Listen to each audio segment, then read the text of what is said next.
The officer pressed his knee into my old father's back and said, "Thieves like you make me sick." My father was 71 years old and weighed maybe 140 pounds, but Officer Briggs had him pinned to the grocery store floor like he was some kind of violent criminal. I'd been waiting in the car because Dad said he just needed to grab one thing for my daughter Haley's 5th birthday party. Through the window, I saw two officers run into the store and knew something was wrong. When I got inside, my dad was already on the ground with his hands cuffed behind his back. His glasses were broken on the floor next to a small bag of butterscotch candies, the same kind Haley always asked for when she visited Grandpa. "What's happening?" I asked Officer Briggs, who I recognized from town meetings. He kept his knee on my father's spine while his partner Officer Dolan searched my dad's pockets. "Your father was caught stealing. The cashier flagged us down outside."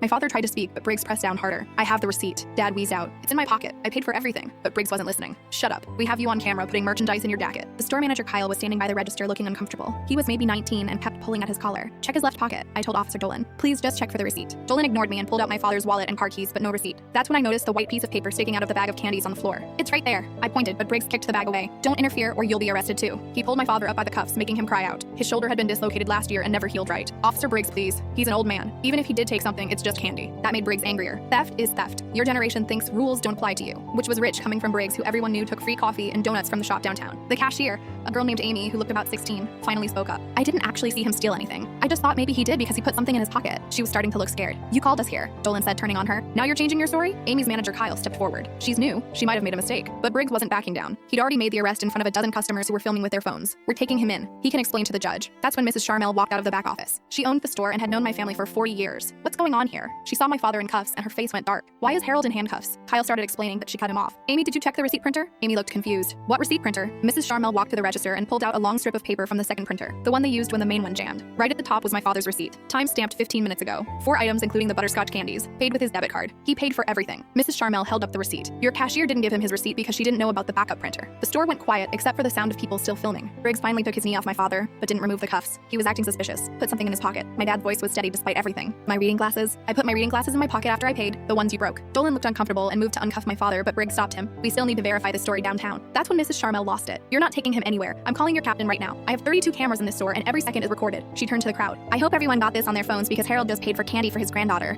and got assaulted for it." Briggs finally uncuffed my father, but the damage was done. His wrist was bleeding from how tight they were. His shoulder was clearly injured. He could barely stand without help. "This was a misunderstanding," Briggs said, but he was looking at all the phones recording him. "We were following protocol." Mrs. Charmel helped my father to a chair. "Protocol is to verify before you assault elderly customers." "Amy, tell them what really happened." Amy was crying now. "I thought I saw him put candy in his pocket without paying, but I wasn't sure. I just mentioned it to the officers when they came in for coffee. I didn't tell them to arrest him." So Briggs had escalated everything on his own. He'd seen an old man and assumed the worst. "How much were the candies worth?" I asked Mrs. Charmel. $3.49. Your father was brutalized over $3 of candy he actually paid for. The ambulance came and said Dad's shoulder was dislocated again and his wrist might be fractured. Briggs tried to leave, but Mrs. Charmel blocked him. "I'm calling your captain and sending him every second of footage, from the moment Harold paid to the moment you attacked him." 2 weeks later, Briggs was suspended without pay. Dolan was transferred. Amy quit the same day it happened.